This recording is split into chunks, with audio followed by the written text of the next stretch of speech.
Can you see that? This is an English penny, a copper coin. Can you tell that it's brown? It's a $50, a 50-cent piece. Can you tell that it's silver? Yes? Can? Up here you can. Anybody out there? Can you tell?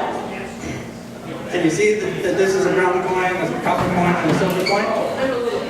Yes? Okay, I can't see what you guys are seeing. All right. This is called the copper and the silver coin trick. In order to do it, you need a copper coin and a silver coin. I guess that's why they call it the copper and the silver coin trick. Whoever invented this trick was pretty smart when he named it. So if I take one of the coins, let's say the silver coin, and I put it in my pocket, then which coin do I have left? The copper. Well, this is the copper and the silver coin trick. In order to do it, you do need a copper and a silver coin. All right, so I want to make sure you guys can tell the difference between the copper coin and the silver coin, yes? Yeah. So this is the copper and the silver coin trick. If I take one of them, let's say this, the copper coin, and I put it in my pocket. Then you have both of them. Which one do I have left? Well, this is the copper and the silver coin. But you gotta watch, so I don't know. You gotta watch, yeah. It's tricky. That's the thing, isn't it? Right, so if I take one of these coins, right, let's say the silver one, and I put it in my pocket, then obviously, which coin do I have left? Why does everybody hesitate at this point?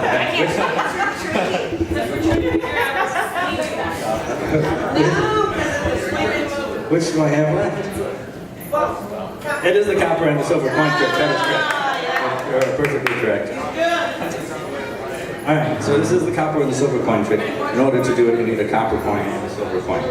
If I take one of them, let's say the copper coin, and I put it in my pocket, then which coin do I have left? No, I don't have anything because it's magic. Thank you. Thank you very much.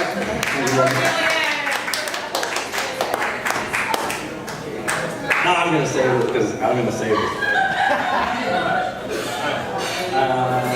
Let's do this. Who wants to help me out with the trick? Oh, fantastic. Take the magic marker. I pulled it out of my pocket. That was magic. You can come over here and face the lovely audience so they can see your loveliness as well. And your name? Stephanie. Pleasure to meet you. My name is Giligan. And I get that Jeff Goldblum a lot, especially in my fedora. I'm working on a good Jeff Goldblum impression. It does, yeah. Okay. So choose any card that you wish. Now it's okay if I see what it is. It's not. Anyone else? If you like it, you can keep it. If not, you can trade it in. Good card? Good card? Okay. If you just write your first name real big so everybody can see it on the front of the card. So you know that that's your card, that there's no way I could duplicate what you're going to write or how you do it or anything like that.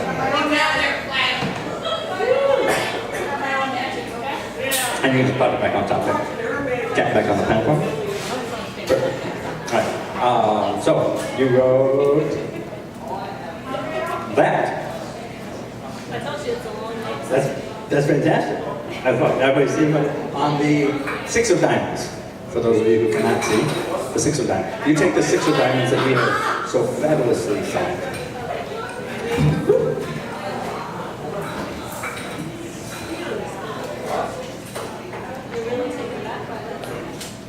It was yeah. And the mic hit me in the mouth. Fantastic.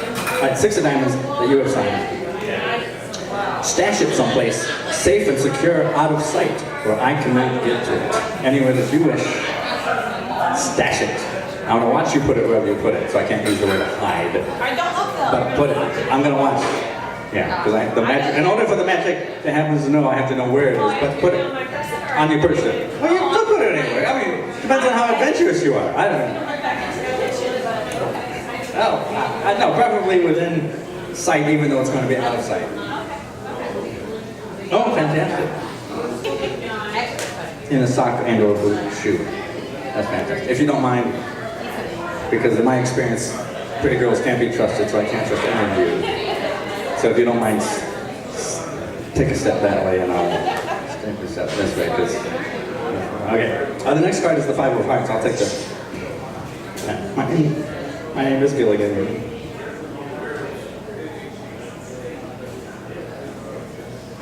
on the 5 of hearts. I blew on the microphone. 5 of hearts, where do you want me to put this on my person so that you can't get to it? Especially from way over there. Where would you like me to put it? What do you want me to put it on me? This one. Ladies' choice. And you guys have it. Is that pocket? That one? Now to be fair, I'm going to stay like this so everybody can see it, because I am sneaky, being a magician. Oh yeah, the real deal.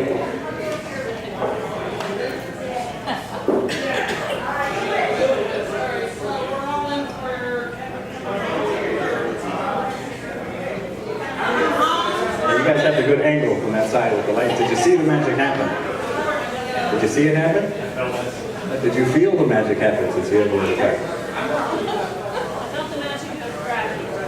No, like the magic. Did you feel the magic of Giligan? I might have. I was hoping for a little more enthusiasm when I asked the ladies if they feel the magic of Giligan. But, poker face. Doesn't mean the magic didn't happen.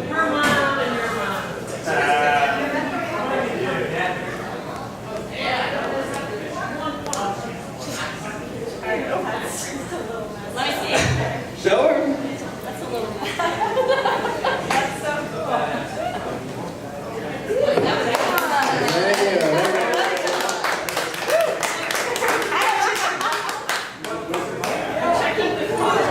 As well you should. That was really good. As well you should. Okay. Alright, thank you very much. Who else? No, those are for you to keep. Who else would like to help me out Anybody want?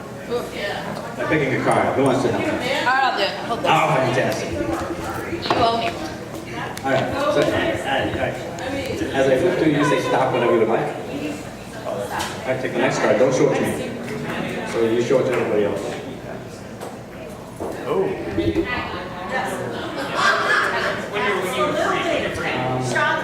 I have a box. Oh, there it is. Wait, pay attention, Rachel. Alright, so take the deck of cards. You showed everybody what the card is. Everybody saw what the card was. Alright, put it back in the middle, anywhere you want. Shuffle it up to whatever you like. And when you are done, take the box and put it inside the box. I signed some cards and ripped some cards until a few less than 52. But what's that? And you hang on to that. I have another deck of cards. You have a good imagination? Oh, fantastic. All right, what I would like you to do is I'd like you to picture your card as if it was laying on top of this box. All right? And what I want you to do is I want you to cover that card up to my thumb with your box. Slide it up there like that. And then as you slide your box off of my box, I want you to picture the card being more and more exposed so that when the deck is done, you see your card imaginatively laying on top of my box. Go ahead and do that. So you're seeing more and more of your card. Yes? So now does everybody else see her card there as it is? Because what that does is it takes what we call the knowledge or the power of that card and it transfers it to this box. Not the card itself, because obviously it's still over there. So all you have to do is concentrate on your card, but the version of it in this deck, and call to it. Beckon is the word that we use in magical circles. Beckon to that card. Are you beckoning?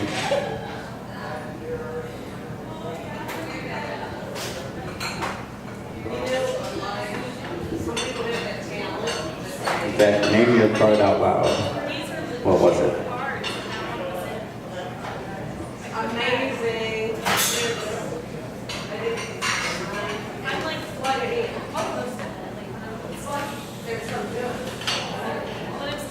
That is fantastic imagination.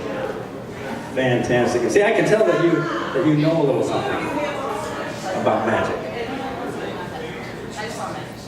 It's our magic show, yeah. I'm not a professional magician, I just slept in. Comfort in, that's right. No. But see, it's interesting because I only had the chance to go and just introduce myself and say, hey, come watch the magic real quick. We hadn't had a chance to interact. But I had a feeling about you. But no, I had a feeling that somehow my thoughts might be connected somehow. Magically. Yes, yes, yes. Taylor, oh, man, I was going to ask you, place in Giligan. Fantastic. Yep. See, I actually had a dream the other night that I was doing magic for a group of people. And there was a young lady that, again, I felt like I had this connection with. And so I had a deck of cards. You just put your hand down.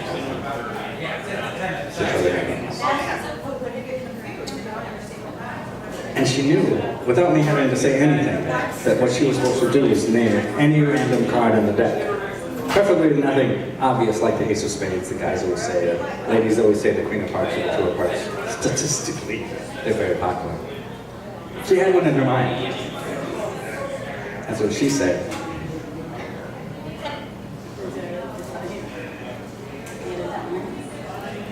The Jack of Hearts, just like in my dream.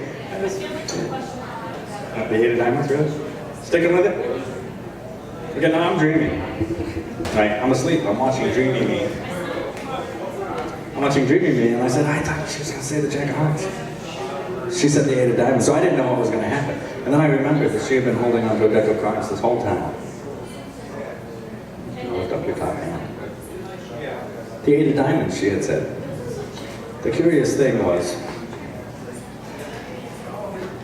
as I took the deck of cards out of the box, I started to go through it. Right up here at the top, I remember that I had turned one card face down in the middle of the deck before I went to sleep.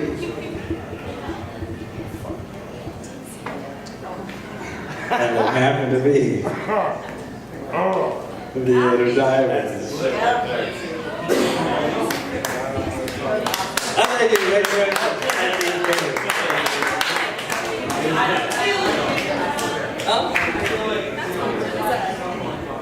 So a lot of people ask me, how do I achieve these things? Where do you learn magic?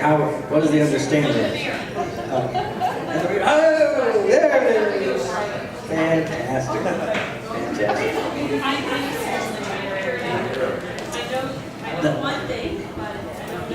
We can discuss.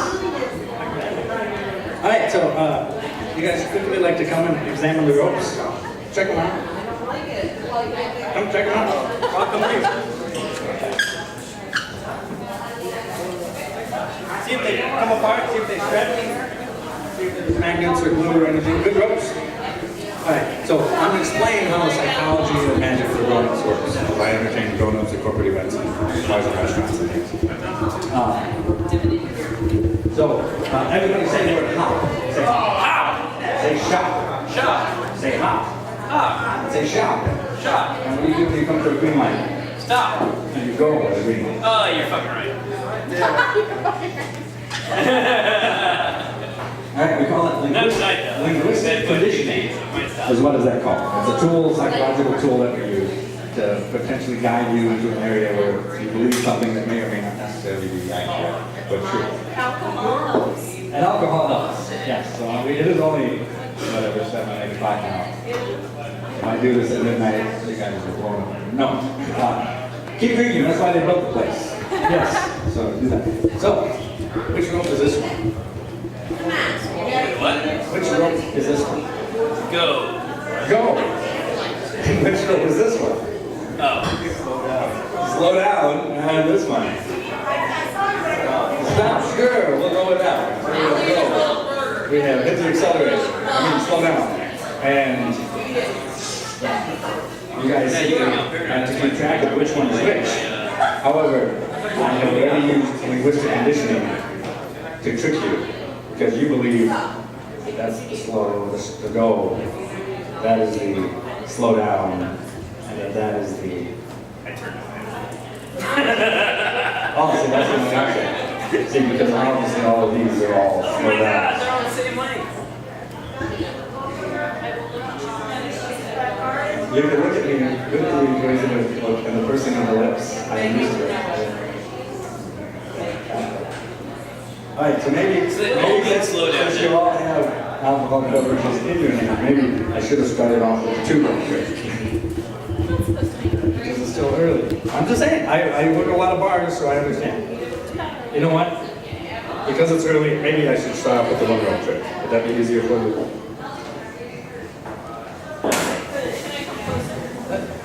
Yeah. trick if you want to. Yeah, okay. Do that again. Do that again. That's totally up to you. Do you see what he did there? No, I'm saying, it's up to you. I can do the one rope trick because one rope trick is easy. I'll do the one rope trick. All right, one rope has two ends and one middle. All right? All you have to do is keep track of the two ends and the one middle. You know where the ends and the middle are. Yeah. Yes? Wait, what? No, they're over. You know where the ends are. Oh, I'm sorry, I faced down with you. Yeah. The ends are there, the middle's there. Yeah. Well, no, I mean, you got to keep track of both ends. That's the thing. Oh no, there's none there now. Yeah. I know, that doesn't make sense because you can't have an end on the end and an end in the middle. So here we go. We'll put both ends in the middle. Because if the ends are in the middle, then the middle has to be in the ends because you can't have them in both places. That wouldn't make logical sense. You're rubbing your head. Are you having mental issues at the moment? It happens a lot. All right, let's try this again. Look, I'll do it. I won't even hide the ends this time. Right before your very eyes, I'll make the ends in the middle switch places. Watch. Slow motion. Oh, thank you. Thank you very much. Appreciate that. People always clap at that. I don't know why. I only have one hand right now, but where's the drum set? Yes. So, no. See, that was, we call it, like linguistic conditioning, we call that priming. Right? Priming is when I make that motion, it gets your brain used to seeing that, so that when this happens, I'm sure you're watching, because you're going to enjoy this part. He's got an answer for a text. Let's go. No, it's all right. You guys are the only two watching, so it's all right. I'm at your liberty. Watch it. When I do that, it primes you, so when you see this, you would swear that you actually saw the ends come down and the middle go up. But of course, we know that that's not Your possible. left hand. Why? Okay. Well, no, I mean, that's not how it tricks you. It's not about my hands, it's about your brain. Because I convinced you that this was a rope. And so when I do things that are not... No, it's just a loop. The rope, the ends aren't even attached. This doesn't have any hands on. See, that's how I can... That's how I can make it look like a rope. Because the ends aren't actually attached. They just look like they're attached. I mean, I can take them off of this side with a loop, and I can put them on over here. Can you make it a loop again? Can you make it a loop again? It doesn't matter what you do with it. Me? I swear see it. I mean, the ends literally look like they're on there. That's the tricky part. But they're not. I mean, neither is the middle at that point. As a magician, you can do whatever you want. That's the whole point of keeping you. I told you I was going to try to confuse you. So I have to make sure that you believe that the middle is actually stuck in between the ends. Neil Patrick Harris would be happy with you. Yes, I love it. Because if you don't have a middle, you just have two ropes, really. I mean, that's the thing. And if you have two ropes, you might as well grab the third rope and do the three rope trick.